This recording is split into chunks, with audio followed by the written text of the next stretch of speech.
कि वो मस्जिद में नमाज पढ़ सकती है ना इजाजत? अल्लाह के नबी ने मर्दों को इतना हुक्म दिया है। स्पीड थोड़ी सी स्लो कर रहा हूं मैं अपनी, आपको समझाने के लिए, गौर से सुनिए। अल्लाह के रसूल ने यहां तक फरमाया, ला तमनऊ अमा अल्लाह युसल्लीना फिल मस्जिद, अगर औरतें मस्जिद में नमाज पढ़ने के लिए जाना चाहें तो जा सकती है, तुम उनको मस्जिद में जाने से मत रोको। ये मर्दों को हुक्म है, अगर वो मस्जिद में जाना चाहती है तो तुम मत रोको। कौन सा जमाना है? मोहम्मदुर रसूलुल्लाह का। फितने का जमाना नहीं है, फितने का नहीं। लेकिन आप क्या कह रहे हैं? जा सकती है। मर्दों को क्या कहा जा रहा है? अगर तुम्हारी बीवियां जाना चाहे तो तुम उनको मत रोको, इजाजत है। लेकिन इसके बावजूद अल्लाह के नबी सल्लल्लाहु अलैहि वसल्लम औरतों को हुक्म ये दे रहे हैं, इजाजत है अपनी जगह पर। आज भी औरतें जाना चाहे मस्जिद में जा सकती हैं अपनी जगह पर। लेकिन सुनो, आए जलसों में घूमने वालियों, सुनो, अपने बच्चों की उंगलियां पकड़ के बैलून और गुब्बारे दिलाने वालियों, सुनो, मर्दों की भीड़ में चिपक चिपक कर चलने वालियों, सुनो। इस इजाजत के बावजूद अल्लाह के नबी सल्लल्लाहु अलैहि वसल्लम फरमा रहे हैं, औरतों का घर में नमाज पढ़ना मस्जिद में नमाज पढ़ने से ज्यादा अफजल है। उस जमाने में, जिस जमाने में खुद इमाम है जनाब मोहम्मद रसूलुल्लाह, जिस जमाने में जमात के साथ नमाज पढ़ने का सवाब 27 गुना ज्यादा, और जिसकी इमामत खुद मोहम्मद रसूलुल्लाह कर रहे हो, और कौन चाहेगा कि रसूलुल्लाह के पीछे नमाज ना पढ़े? इसके बावजूद आप क्या कह रहे हैं? और तो तुम्हारे लिए मस्जिद में आना जायज है। अगर मस्जिद में आना चाहें तो इनके घर वाले औरतों को मस्जिद में आने से न रोके, लेकिन इसके बावजूद फरमाते हैं औरतों, तुम्हारी घर में नमाज पढ़ना मस्जिद में नमाज पढ़ने से ज्यादा अफजल है। यानी तुम जितना मर्दों से दूर रहोगी, जितना मर्दों के आवागमन से बचोगी, जितना मर्दों के आमदोरफ्त से दूर रहोगी, उतना तुम्हारे लिए खैर है, उतना तुम्हारे लिए भलाई है। अंदाजा लगा लिया आपने? और इतना ही नहीं, घर के अंदर भी बहुत से लोग आते रहते हैं, ये खाला का लड़का, ये चचा का लड़का, ये फूफा का लड़का। बहरहाल पर्दा तो सब है, खाला के लड़के से भी लड़की को पर्दा है, चचा के लड़के से भी पर्दा है, मामू के लड़के से भी पर्दा है। पर्दा है न करे वो अलग बात है। अरे बेहयाई तो इतनी बढ़ चुकी है, इतनी बढ़ चुकी है, इतनी बढ़ चुकी है कि आज बहनोई अपनी साली को लाता है, स्कूल छोड़ता है, मार्केट घुमाता है, और ये सारे के सारे काम बीवी की इजाजत से होते हैं। यानी बीवी को भी कोई एतराज नहीं कि तुम अपनी साली को, यानी मेरी बहन को मेरे घर से लाओ, स्कूल छोड़ दो, जाओ नुमाइश लगी है, मेला लगा, उसको घुमा के आ जाओ। आज अरे तुम्हारी बीवी की इजाजत के बावजूद भी तुम्हारा अपनी साली को अपनी मोटरसाइकिल पर बिठाना हराम है, हराम है, हराम है। हम नाजायज नहीं कह रहे हैं, हम हराम कह रहे हैं। हराम है, हराम है, हराम है।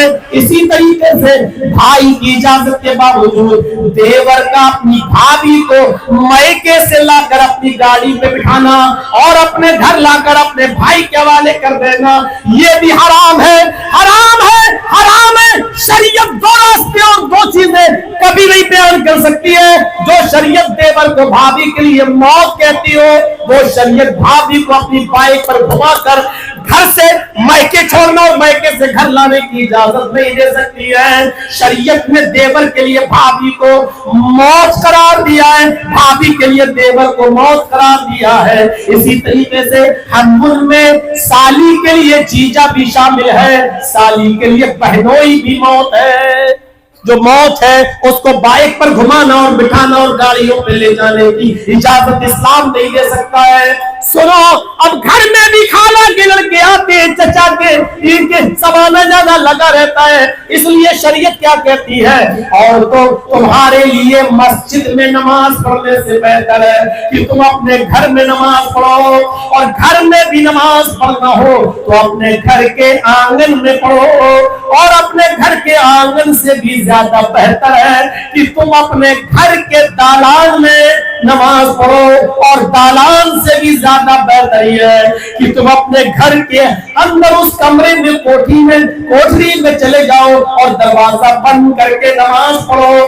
गौर करो, शरीयत ने कितने पर्दे के अंदर औरत को नमाज पढ़ने को अफजल करार दिया है। फरमाया और तो तुम मस्जिद में जा सकती हो, इजाजत है तुम्हारे लिए, इतनी इजाजत है कि अगर तुम जाना चाहो तो तुम्हारे घर के मर्दों को रोकने का अख्तियार नहीं है, लेकिन बेहतर यह है कि तुम अपने घर में पढ़ो, और घर से भी बेहतर यह है कि अपने सहनांगन में पढ़ो, और आंगन से भी बेहतर यह है कि दालान में पढ़ो, और दालान से भी बेहतर यह है कि कमरे में पढ़ो, और कमरे से भी बेहतर यह है कि उसके अंदर भी कोई कोठरी हो तो उस कोठरी में तुम नमाज पढ़ो। जितना तुम मर्दों से दूर रहोगी, ये औरत की शर्म हया है। इस्लाम ने औरत को इतना पर्दा बताया। अच्छा, इस हदीस को सुनने के बाद अब कैसी लग रही है ये औरतें जो घूम रही है? अब कैसी लग रही है जलेबियां खरीदने वाली? अब कैसी लग रही है ये मार्केटिंग और शॉपिंग करने वाली? फितने रुकेंगे नहीं। अरे जलसा कमेटी के लोगों, जब तक जलसों में मेले और दुकानों को बंद नहीं करोगे, बेहयाई नहीं रोक पाओगे। इस्लाम जड़ पर हमला करता है। इस्लाम ने यह नहीं कहा जिना मत करो, इस्लाम ने कहा जिना की जड़ जो है उसी को काट दो।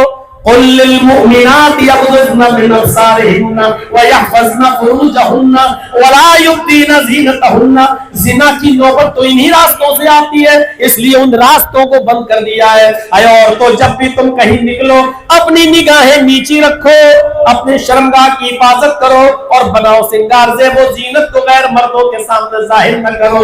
जब निगाहें नीची करके चलोगी तो कोई तुम्हें देखेगा ही नहीं, और जब देखेगा नहीं तो इसको प्यार होगा नहीं, और जब इसको प्यार होगा नहीं तो मोबाइल नंबर मांगे नहीं जाएंगे, और जब मोबाइल नंबर नहीं मांगे जाएंगे तो चैटिंग और व्हाट्सएप पे गुफ्तगू नहीं होगी, और जब ये नहीं होगा तो फिर जिना तक की नौबत नहीं आएगी। मेरे भाइयों, जिना से बचना है तो पहले इन रास्तों पर अमल करो। अगर चाहते हो इस्लाह हो, अगर चाहते हो हमारी माँ बहनें पर्दा करे, तो जलसों में लगने वाले मेले ठेलों पर पाबंदियां लगाना पड़ेगी। इस जल को खत्म करना पड़ेगा, इस बेहयाई के अड्डों को रोकना पड़ेगा, क्योंकि मर्दों से ज्यादा औरतों की भीड़ इन दुकानों में होती है। आप चाहे कि जलसों में इस्लाह भी हो, और आप ये भी चाहे कि दुकानें भी लगाएं, बेपर्दगी भी हो, तो माफ कीजिएगा आग और पानी दोनों एक साथ इकट्ठे नहीं हो सकते हैं। इस तरीके से एक जगह नेकी और एक जगह बुराई, दोनों को एक साथ जमा करके अब खैर की उम्मीद लगाए, वो भी आज के दौर में ये नामुमकिन है, ये नामुमकिन है। आओ एक और तरीके से तो मैं समझाऊं। दिल चाहता है कि आज कलेजा निकाल कर तुम्हारे सामने रख दूं। सुनो मेरी माओ बहनों, औरतें नमाज पढ़ने के लिए अगर मस्जिद में आ ही गई, इजाजत तो है ही, ठीक है, पढ़ना ही चाहती हो तो आओ, कोई रुकावट नहीं है। अब तुम मस्जिद में आ ही गई हो तो अल्लाह के नबी सल्लल्लाहु अलैहि वसल्लम ने देखिए क्या फरमाया, ये मर्दों के लिए है। लोगों नमाज पढ़ो और अगली सफ में कोशिश करो पहुंचने की। फिर आपने अगली सफ के बारे में क्या फरमाया? बुखारी शरीफ की हदीस, अल्लाह के नबी सल्लल्लाहु अलैहि वसल्लम फरमाते हैं, अगर लोगों को यह पता चल जाए कि पहली सफ में नमाज पढ़ने का सवाब कितना है, बताया नहीं अल्लाह के नबी ने, इतना है बताया नहीं, लेकिन इतना बता दिया, इससे अंदाजा लगाओ। अगर किसी को पता चल जाए, अल्लाह के नबी कहते हैं, अगर किसी को पता चल जाए अगली सफ में नमाज पढ़ने का सवाब इतना ज्यादा है, तो अगली सफ में नमाज पढ़ने के लिए ये लोगों से लड़ेगा, ये लोगों से झगड़ा करेगा। जैसे यहां जलसे में आगे बढ़कर वीडियो बनाने के लिए झगड़ा करते ना, अगर पता चल जाए अगली सफ में नमाज पढ़ने का सवाब इतना ज्यादा है, तो ये लोगों से लड़ेगा और झगड़ा करके अगली सफ में जाने की कोशिश करेगा। यहां तक कि कुरानदाजी की नौबत आ जाएगी, पर्चियों में नाम लिखे जाएंगे, जिसका नाम आएगा उसको अगली सफ में जाना पड़ेगा। अगर सवाब बता दूं, अगली सफ में नमाज पढ़ने का सवाब कितना ज्यादा है, तो लोग लड़ेंगे और कुरानदाजी होने लगेगी और लोग कुरानदाजी करके अगली सफ में जाने की कोशिश करेंगे कि मेरा नाम निकल आए और मैं अगली सफ में जाऊं। एक तरफ चप्पल, दूसरी तरफ लोगों की गर्दनें चीर रहे हो। वो देखो हजरत मियां मरने के बाद इनका तो मजार बनेगा, पीर साहब कहलाए जाएंगे। कैसे हंसते हुए जा रहे हो, ये बोलते। अच्छा एक को बोलूं तो दूसरा देखो, अब उधर देखो, वो आदमी जा रहा। और कभी कभी बेचारे 80 साल का बुढ़ा भी नीचे से उठ जाता, बताओ वो घर जाके क्या करेगा बेचारा। अब वो है किस काम का बेचारा, चाची भी सो गई होगी तो वो चाचा जाके घर करेंगे क्या। कभी कभी वो भी उठता है। पहली बात तो इस उम्र में तुम्हें आना नहीं चाहिए, कोई फर्ज नहीं है, और आते हो तो अब बैठो बेचारे, करोगे क्या घर जाके अब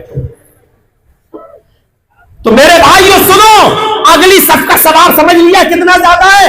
अगर पता चल जाए, अल्लाह के नबी कहते हैं लोग अगली सफ के लिए लड़ेंगे, एक दूसरे को मारेंगे, पर्चियां डाली जाएंगी, कुरानदाजी की नौबत आएगी आगे सब के लिए, इतना सवाब। लेकिन औरतों के लिए अल्लाह के नबी ने क्या हुक्म दिया, मर्दों की सबसे अफजल सब, सबसे आगे वाली, एक सब, दो सब, तीन सब, चार सब, पांच सब लग गई, मर्द खत्म। अब पर्दा होगा, अब पर्दे के पीछे औरतें, औरतों की भी सफे लगेंगी, और औरतों की पहली सब, दूसरी सब, तीसरी और चौथी, पांचवी, 5 सफों में औरतें भी हैं। अल्लाह के नबी फरमाते हैं कि मर्दों की सबसे अफजल सब, सबसे आगे वाली है, और औरतों की सबसे अफजल सब, सबसे पीछे वाली है। जबकि वो औरतों में है, लेडीज में है।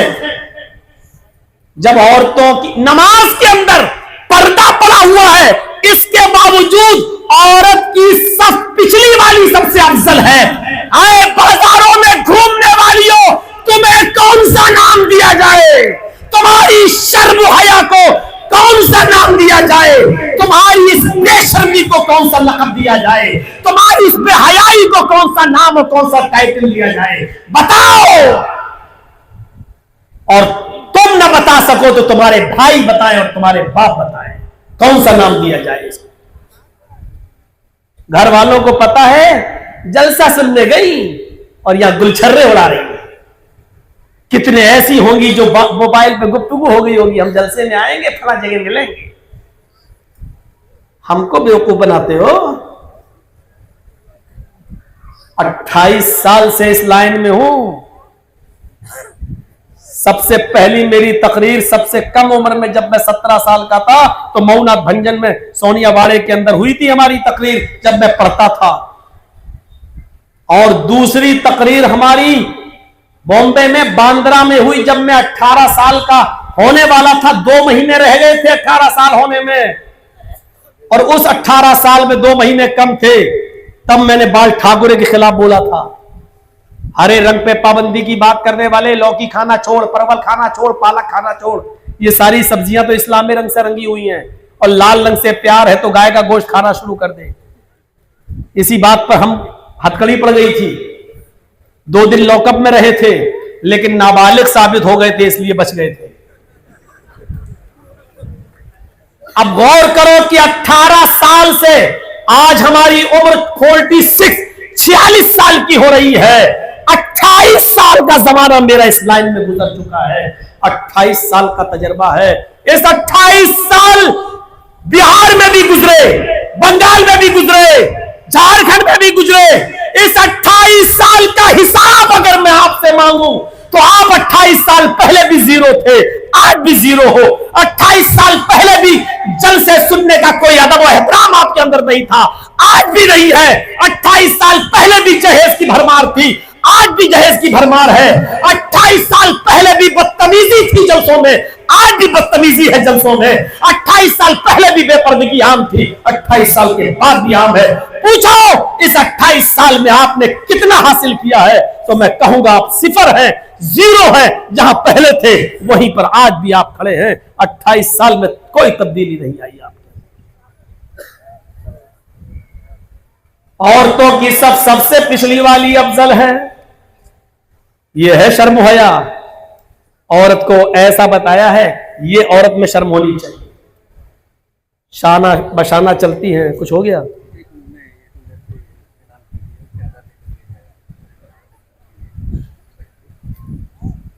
भाई कुछ बच्चे चले जाएं, ये तो पहला काम है भाई, जलसा मकसद नहीं है। पहला मकसद ये है मदरसा चले। तो कुछ बच्चे आपके बीच में जा रहे हैं, तो आप थोड़ा सा देख लीजिए कि लंबा चौड़ा खर्चा है, और आप 28 साल से सुन भी रहे हैं, और ये भी जानते हैं कि कोई मौलवी 1-2 साल बुलाया जाता, उसके बाद में फिर खत्म। आप 28 साल से हमें याद कर रहे हैं, इसका मतलब ये है कि मेरी मोहब्बत आपके दिल में है, और जिसके दिल में मोहब्बत होती है फैसले आसमान वाला करता है। ऐसे ही नहीं है मेरे भाइयों, तो आप हमसे इतनी मोहब्बत करते हैं तो मेरी इतनी सी भी बात मान लीजिए कि कुछ बच्चों को अब मैं भेज रहा हूं आपके दरमियान, तो आपसे जो हो सके मेरी मोहब्बत को सामने रखते हुए और इस मदरसे को सामने रखते हुए आप अल्लाह के राह में दे। अल्लाह ताला आपको इसका अजर अजीम अता फरमाएगा। जबकि बात बहुत कीमती थी, मैं खुद डिस्टर्ब हो जाऊंगा जब बच्चे आपके दरमियान जाएंगे, तो बात तो बहुत कीमती है। 2-3 बातें और बताना थी, जल्दी भेजिए किसी को, क्योंकि 2 घंटे तो हो ही गए हमें बोलते हुए। मेरे भाइयों चले गए? अरे आपके कहने से थोड़ी चलेगा, आप मोदी थोड़ी है कि हम आपकी बात मानेंगे। 28 साल पहले आता था तो बोलता था 2.5-3 घंटे, अब जैसे जैसे बढ़ता जा रहा हूं, जाहिर बात है कि अब उम्र का भी तकाजा देखिए, और हम आपके बात मान के बोलने लगेंगे तो हम भी किसी के बेटे हैं कि नहीं बेटे हैं। अब हम 3-3 घंटा हर जगह बोलने लगेंगे तो कितना चलेंगे, खत्म। तो हमें भी अपनी एनर्जी को बाकी रखना है। मेरा तो कल भी जलसा, परसों भी जलसा है, और उसके बाद यहीं से डायरेक्ट दिल्ली में ऑल इंडिया हदीस कॉन्फ्रेंस 9-10 में वहां रहना है। तो मेरे भाइयों, हम तो बिल्कुल किस्मत कहां है मेरी, और उसके बाद वो कॉन्फ्रेंस करके फिर बिहार, बंगाल, झारखंड का दौरा। सबसे ज्यादा प्रोग्राम बिहार, बंगाल और झारखंड इन्हीं में तो होते हैं। हरियाणा, पंजाब, राजस्थान, इस सबको तो बहुत कम, महीने में 1 हो जाए, 2 हो जाए, यहां तो साल साल चलता है। और जिन जलसों में हम नहीं जा पाते तो दूसरे मौलाना लोग कवर कर रहे हैं मेरे भाइयों, लेकिन जलसे बराबर हो रहे हैं। कल मौलाना बदरुद्दुजा साहब मिले हमें भरोसिया में, उनसे मैंने पूछा तो वो कहने लगे मौलाना साहब एक दिन भी खाली नहीं है, 25 दिसंबर का दिन खाली रखे बस एक दिन आराम करने के लिए। अब आप अंदाजा लगाइए, 25 दिसंबर अभी आ रही है, ये नवंबर चल रहा है, बता रहे पूरा मेरा बंगाल में प्रोग्राम है, सिर्फ 25 दिसंबर जो क्रिसमस डे है वही एक दिन खाली रखे हैं हम, उस दिन हम आराम करेंगे, वो दिन हम किसी को नहीं दिए। तो प्रोग्राम इतने हो रहे हैं मेरे भाइयों, अब आप अंदाजा लगा सकते हैं। तो औरत की पिछली सफ सबसे अफजल, जबकि अगली सफ का सवाब इतना, लेकिन औरत को पिछली सफ में सवाब सबसे ज्यादा मिलेगा। शरीयत के उसूल देखिए। दिल चाहता है कि एक और तरीके से आपको समझा दूं, सुनो। अच्छा, आज कितनी बदल गई है औरत जात, लड़की कितनी बदल गई आज देखिए। और मैं बात की और खूब बात है, मुंह बंद ही नहीं होता है आजकल, मुंह बंद नहीं होता है। एक पीर साहब थे बेचारे, वो अपनी बीवी से कहते थे मैं पीर हूं, उसकी बीवी मानती नहीं थी कि भाग तेरे जैसे 336 पीर हमने देखे, भाग पीर बना फिरता। अच्छा, औरत से ज्यादा शौहर के बारे में कौन जानता होगा। एक बार उस औरत ने आसमान पर हवा में किसी को उड़ते हुए देखा, मुसल्ला बिछा के नमाज पढ़ते हुए उड़ रहा था। तो इसने अपने पति से, हस्बैंड से कहा पीर बनते हो। अरे पीर तो वो था जो आसमान पे हवा में उड़ रहा था, आज मैंने अपनी आंखों से देखा। तो इसके पति ने, इसकी बीवी ने, इसके आदमी ने कहा तुमने देखा? कहा उड़ते हुए देखा। हाँ, हवा में। हाँ, देखो बाद में पलटना नहीं। अरे मैंने देखा। अरे वो मैं ही तो था। ये पीर बोला, उसका हस्बैंड, ये मैं ही तो था। चलो कम से कम मान तो लिया कि हवा में उड़ते हुए देखा, वो मैं ही तो था। बीबी एकदम झट से बदलती है, क्या कहती? हाँ मुझे लगा कि तुम ही होगे। कहा क्यों? कहा इसीलिए तो टेढ़े टेढ़े उड़ रहे थे, सीधे सीधे नहीं उड़ रहे थे। फिर कमी निकाल दी, फिर कमी निकाल दी। आज इतना बोलती है, लेकिन अल्लाह के रसूल सल्लल्लाहु अलैहि वसल्लम ने औरत को क्या हुक्म दिया, कितनी शर्म हया बताई लड़की की। जाओ भेजो किसी को, वो है मेरे भाई, जाओ। अच्छा ठीक है, आप सब लोग वादा करो, मेरे बात तो कोई नहीं है बोलने के लिए, नहीं है ना? आज सब वादा करो, हम बैठेंगे यहां पर तकरीर के बाद 10 मिनट, आपसे अपने हाथ में लेंगे, देखें आज आपकी मोहब्बत का इम्तिहान लेंगे कि आज आपको हमसे कितनी मोहब्बत है। मैं जानता हूं चंदा दे चुके होंगे, लेकिन मेरे कहने पर कितना देते हैं।